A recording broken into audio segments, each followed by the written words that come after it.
15 La llamada de Crensinibon. La proa hendía veloz el manto azul celeste de la costa de la espada, levantando enormes chorros de agua, y arrojando espuma por los aires. En la barandilla de la proa, Catibrie sentía el contacto de las punzantes gotas de agua salada, terriblemente frías comparadas con el ardor del brillante sol sobre su pálido rostro. La nave, rastreador, navegaba en dirección sur, y por lo tanto hacia el sur miraba la mujer. Lejos del valle del viento helado, lejos de Luskan, lejos de aguas profundas, de donde habían zarpado 3 días atrás. Lejos de Wulgar. No por vez primera, y sabía que tampoco sería la última, la mujer reconsideraba su decisión de dejar que el acosado bárbaro se marchara por su cuenta. En su actual estado mental, un estado de total tumulto y confusión, ¿cómo podía Wulgar no necesitarlos? Y, sin embargo, en esos momentos, navegando al sur a lo largo de la costa de la espada, no tenía modo de llegar hasta él. Catibrie parpadeó para eliminar una humedad que no era espuma marina, y fijó la mirada con firmeza en la amplia extensión de agua que tenían delante.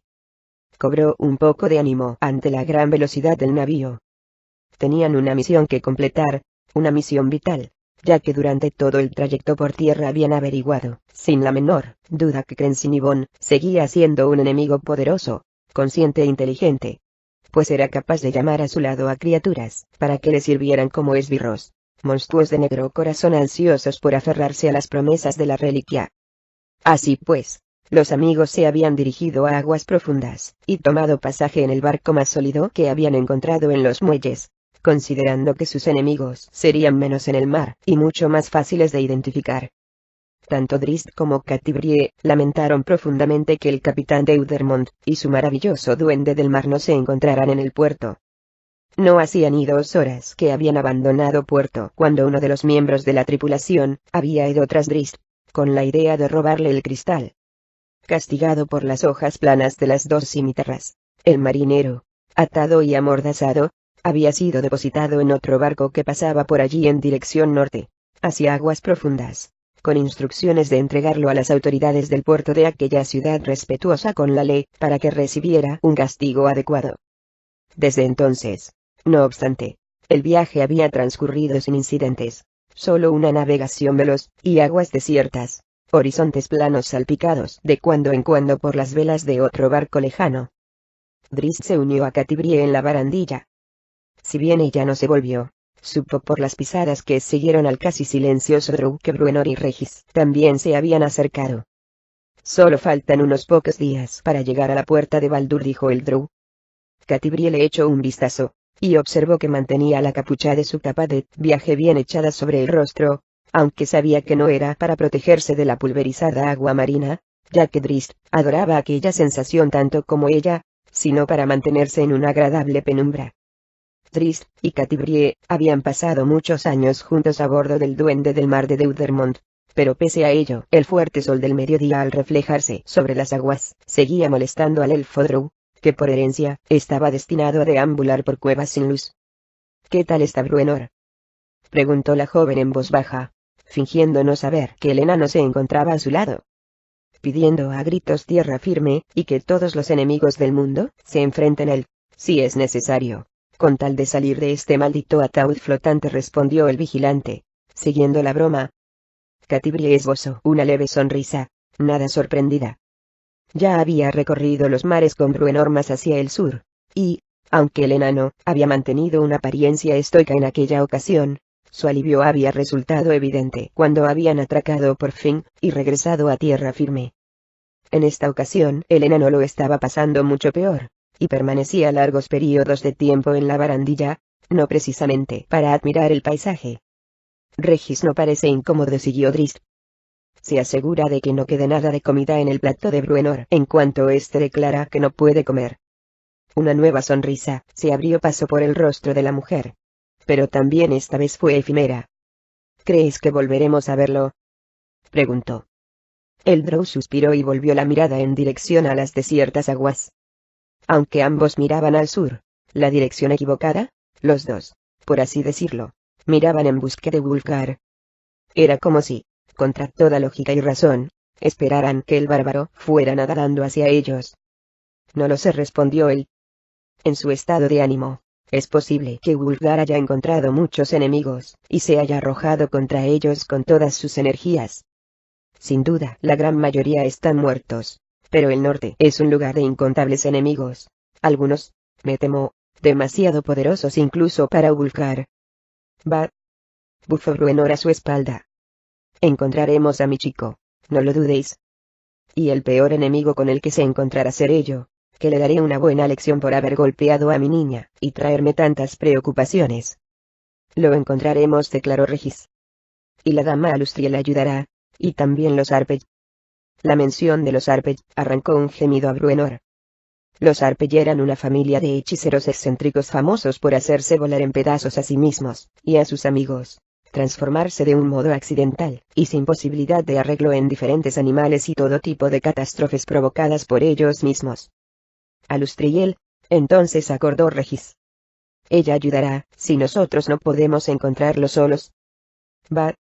¿Y crees tú que eso sería muy difícil? Arguyó el enano. ¿Conoces a muchos alborotadores que sobrepasen los 2 metros de altura? Y que además lleven con ellos un martillo que puede derribar a un gigante o la casa en la que éste viva de un solo lanzamiento. Es cierto, dijo Drist a Catibrie.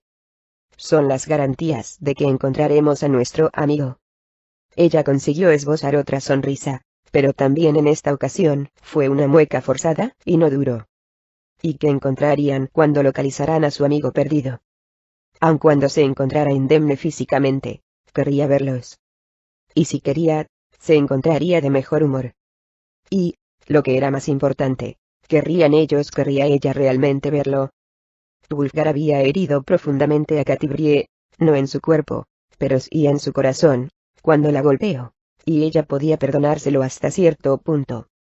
Pero solo una vez. Estudió a su amigo Drow. Observó su perfil en sombras bajo el borde de la capucha mientras él contemplaba las vacías aguas con la mirada perdida, y los ojos de colores pliego vidriosos, como si su mente mirara a otra parte. Se volvió para examinar a Bruenor y Regis, y los encontró distraídos de un modo parecido. Todos ellos deseaban volver a encontrar a Wulfgar, no al Wulfgar que los había abandonado a todos durante el viaje, sino al que los había dejado años atrás en los túneles situados bajo Mithril, arrebatado por la Yotlol. Todos deseaban que fuera como había sido antes, cuando los compañeros de la corrían a aventuras juntos, sin la compañía de cavilosos demonios interiores. Una vela al sur, observó Drist, arrancando a la mujer de sus meditaciones. Justo cuando ella miraba desde la barandilla, entrecerrando los ojos en un inútil intento de divisar el demasiado lejano navío, escuchó el grito desde la torre del vigía que confirmaba la afirmación del Drow. ¿Qué rumbo lleva?, inquirió el capitán Baines desde algún lugar próximo al centro de la cubierta. Norte, respondió Drist en voz baja, de modo que solo Catibrie, Bruenor y Regis pudieran oírlo. Norte, gritó el tripulante desde el puesto de vigía pocos segundos después. Tus ojos han mejorado a la luz del sol, comentó Bruenor. El mérito es de Deudermont, explicó Catibrie. Mis ojos, añadió Drist, y mis percepciones de las intenciones. ¿De qué parloteas?, inquirió Bruenor, pero el vigilante alzó la mano para pedir silencio. El Drow se quedó mirando con suma fijeza el lejano barco cuyas velas los otros distinguían ahora, en forma de diminutos puntos negros, apenas por encima de la línea del horizonte. Ve y di al capitán Baines que nos haga virar al oeste, indicó Drist a Regis. El halfling lo miró con sorpresa unos instantes antes de salir, corriendo en busca de Baines. Al cabo de un minuto más o menos los amigos sintieron el tirón del rastreador cuando el navío giró la proa a la izquierda. Con esto solo consigues alargar el viaje, empezó a protestar Bruenor, pero una vez más Drist lo acalló con un gesto. La nave ha girado como nosotros para mantener su rumbo de intercepción, explicó el Drow. ¿Piratas?, preguntó Catibrie, una pregunta que también hizo el capitán Baines, que subía ya a reunirse con ellos. No tienen problemas, porque surcan las aguas tan veloces como nosotros, tal vez más incluso, razonó Drist. Ni tampoco son una nave de una flota real, ya que no ondean ningún estandarte en ella, y nosotros estamos demasiado mar adentro para que se trate de una patrulla costera. Piratas, escupió el capitán con repugnancia. ¿Cómo puedes saber todo eso?, exigió un Bruenor nada convencido. Se aprende al cazarlos, manifestó Catibrie. Y hemos dado caza a muchos. Es hoy en aguas profundas, repuso Baines, motivo por el cual había aceptado llevarlos a bordo en una rápida carrera hasta Puerta de Baldur. Por lo general una mujer, un enano y un halfling no encontrarían pasaje fácilmente, y, desde luego, no, sin pagarlo muy caro, para abandonar el puerto de aguas profundas, si iban acompañados de un elfo oscuro. Pero entre los marinos honrados de la ciudad, los nombres de Drizzt Do'Urden y Catibrie sonaban como música celestial.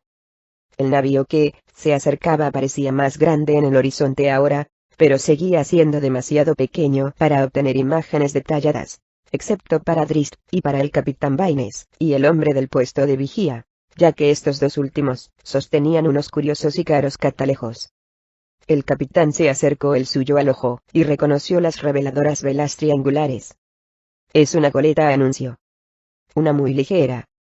No puede llevar a más de 20 aproximadamente, y no puede rivalizar con nosotros.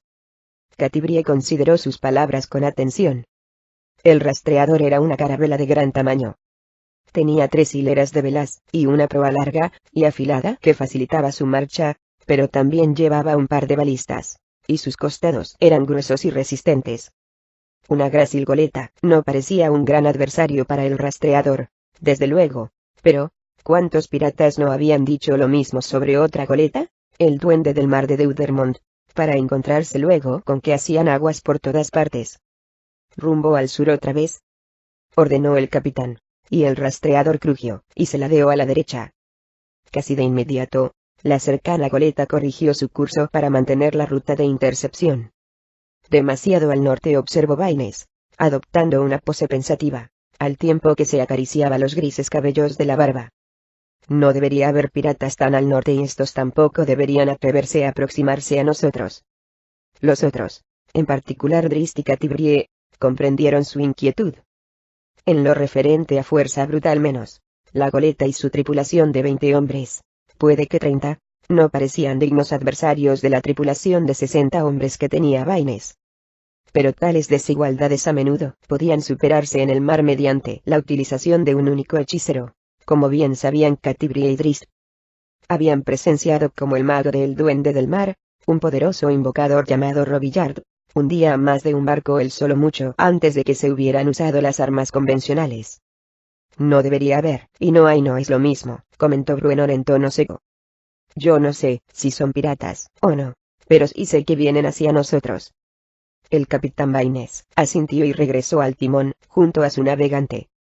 Cogeré mi arco y subiré a la cofa, ofreció Catibrie. Escoge bien tus blancos, repuso Drizzt. Posiblemente hay uno o dos que gobiernan el barco. Si puedes localizarlos y abatirlos, el resto tal vez huirá. ¿Es así como actúan los piratas?, preguntó Regis, que parecía bastante confuso. Si es que son piratas, así se comporta un barco menor que viene tras nosotros debido a la piedra de cristal, respondió Drizzt, y los otros dos cayeron entonces en la cuenta de lo que sucedía. ¿Piensas que ese maldito artilugio los está llamando?, inquirió Bruenor. Los piratas no se arriesgan, explicó el Drow. Una goleta ligera que persiga al rastreador se arriesga en demasía. A menos que tengan hechiceros, señaló el enano, que también había comprendido la inquietud del capitán Baines. Drizzt sacudía la cabeza ya antes de que el otro hubiera finalizado, y Catibrie habría hecho lo mismo, de no ser porque se había marchado a toda prisa para coger a Taulmaril. Un pirata que navegará con ayuda mágica suficiente para destruir al rastreador habría sido descubierto hace tiempo, explicó el Drow. Habríamos oído hablar de él antes de abandonar aguas profundas. A menos que esta nave sea una recién llegada al oficio, o a ese poder, manifestó Regis. Drizzt admitió su razonamiento con un cabeceo, pero siguió, sin estar convencido, pues persistía en la creencia de que era Crensinibon el que había traído a este nuevo enemigo, tal y como había hecho con tantos otros en un desesperado intento de arrebatar la reliquia de las manos de aquellos que querían destruirla. El Drow volvió la mirada por encima del hombro hacia el otro extremo de la cubierta, y distinguió la familiar figura de Catibrie con Taulmaril, el fabuloso buscador de corazones, sujeto a su espalda mientras ascendía con agilidad por la cuerda de nudos. Drizzt abrió la bolsa que colgaba de su cinturón, y echó una ojeada a la perversa reliquia, Crensinibon. Le habría gustado ser capaz de oír su llamada para poder comprender mejor a los enemigos que lanzaba contra ellos. El rastreador se estremeció de repente cuando una de sus enormes balistas disparó su proyectil. La formidable lanza salió disparada, y rebotó un par de veces sobre el agua, a bastante distancia de la goleta, situada fuera de su campo de tiro, pero lo suficientemente cerca para indicar a los marineros de a bordo que la carabela no tenía intención de parlamentar ni rendirse. La otra nave siguió adelante a toda velocidad, sin alterar en absoluto el rumbo y hendió las aguas justo al lado de la saeta de la balista, que se balanceaba como una boya en el encrespado mar. Navegaba de un modo uniforme y rápido, más parecida a una flecha que atraviesa el aire que a una nave surcando las aguas. El estrecho casco había sido construido precisamente para darle velocidad. Drizzt había visto barcos piratas como ese. A menudo navíos similares habían conducido a persecuciones interminables a el Duende del Mar, también una goleta, pero con 3 mástiles, y mucho mayor. El Drow había disfrutado con estas persecuciones más que con cualquier otra cosa durante el tiempo pasado junto a Deudermont. Las velas hinchadas, la espuma saltando por doquier, y sus blancos cabellos, ondeando frenéticos a su espalda mientras permanecía inmóvil ante la barandilla delantera. No obstante, ahora, no disfrutaba con la situación. Existían muchos piratas en la Costa de la Espada muy capaces de destruir al rastreador, más grandes, y mejor armados y acorazados que la bien construida carabela, auténticos leones de caza de la región. Pero esta nave que se acercaba era más bien un ave de presa, un cazador veloz y astuto diseñado para presas más pequeñas, para los barcos de pesca que se alejaran demasiado de los puertos protegidos, o para las faluas de lujo de los mercaderes adinerados que dejaban que sus buques de guerra escoltas se alejaran demasiado de ellos. También sucedía a veces que varias goletas piratas trabajaran en grupo, como una expedición de caza flotante. Pero no se veían otras velas en el horizonte. De una bolsa diferente, Drizzt sacó su figurilla de ónice. No tardaré en llamar a Genuibar, explicó a Regis y Bruenor. El capitán Baines volvió a acercarse, y la nerviosa expresión de su rostro le indicó al Drow que, no obstante sus muchos años en el mar, Baines no había estado en demasiadas batallas. Con una buena carrera, la pantera puede saltar 15 metros o más para llegar hasta la cubierta del barco enemigo. Una vez allí, hará que más de uno grite pidiendo la retirada. He oído hablar de tu amiga la pantera, dijo Baines. Era el centro de las conversaciones en el puerto de aguas profundas. Pues, será mejor que traigas a ese maldito gato pronto, refunfuñó Bruenor, mirando por encima de la barandilla, pues la goleta parecía estar ya mucho más cerca, volando sobre las olas. Drizzt se dijo que la acción de la nave parecía totalmente fuera de control. Suicida, como el gigante que los había seguido desde la columna del mundo. Depositó la figura en el suelo, y, tras invocar en voz baja a la pantera, contempló cómo la reveladora neblina gris empezaba a remolinarse alrededor de la estatua, adquiriendo forma poco a poco. Catibrie se secó los ojos, y volvió a levantar el catalejo para escudriñar la cubierta, sin apenas poder dar crédito a lo que veía. Pero una vez más contempló la verdad desnuda. ¿Aquello no era un barco pirata? Al menos no uno como los que había visto en el pasado. Había mujeres a bordo, y no eran guerreras, ni siquiera marineros, y desde luego no eran prisioneras. ¿Y niños? Había visto a varios, y ninguno de ellos iba vestido como un grumete. Hizo una mueca cuando la lanza de una balista arañó la cubierta de la goleta, rebotó luego en un torniquete, y fue a estrellarse contra una barandilla lateral, pasando a pocos centímetros de un chiquillo. Baja, deprisa, ordenó al vigía con el que compartía la cofa. Di a tu capitán que cargue cadenas y apunte a las velas altas. El hombre, a todas luces impresionado por los relatos que había oído sobre Drizzt y Catibrie, giró sin una vacilación, e inició el descenso por la cuerda, pero la mujer sabía que la tarea de detener a aquella falsa nave pirata que se abalanzaba sobre ellos había recaído por completo sobre ella. El rastreador había arriado las velas en posición de combate, pero la goleta seguía avanzando a toda vela. Mantenía el rumbo fijo, y parecía decidida a estrellarse contra la gran carabela. Catibrie volvió a tomar el catalejo para examinar la nave con atención minuciosamente. Sabía ahora que la conjetura de Drizzt había sido correcta, y que todo esto era cosa de Crensinibón, y la revelación hizo que le bulliera la sangre de rabia. 1 o 2, tal vez, serían la clave, pero ¿dónde? Divisó al hombre en la barandilla delantera del puente volante, casi oculto por el palo mayor. Mantuvo la mirada fija en él durante un buen rato, resistiendo el impulso de desviarla para observar los daños. Cuando las balistas del rastreador volvieron a disparar, esta vez según las instrucciones de Catibrie, y cadenas rotantes, desgarraron la parte superior de las velas de la goleta. El hombre que permanecía junto a la barandilla, aferrando con una mano la madera, con tal fuerza que ésta estaba blanca por la falta de sangre, era más importante. La goleta vaciló, y la nave viró ligeramente, hasta que la tripulación pudiera maniobrar las velas que la balista había alterado para devolverla a su rumbo. Al efectuar ese giro, el hombre de la batayola quedó al descubierto, libre del mástil que lo tapaba, y Catibrie lo distinguió con claridad. Vio su expresión enloquecida, y el hilillo de baba que descendía por la comisura de sus labios. Y supo que era él. Soltó el catalejo, y, levantando a Taulmaril, apuntó con sumo cuidado, usando el palo mayor como guía, pues apenas podía ver a su blanco. Si llevan a un hechicero, este debería haber actuado, ya exclamó el capitán Baines, frenético. ¿A qué esperan? A jugar con nosotros como el gato con el ratón. Bruenor lo miró y lanzó un bufido burlón. No tienen ningún hechicero, aseguró Drist al capitán. ¿Acaso tienen la intención de embestirnos con el espolón?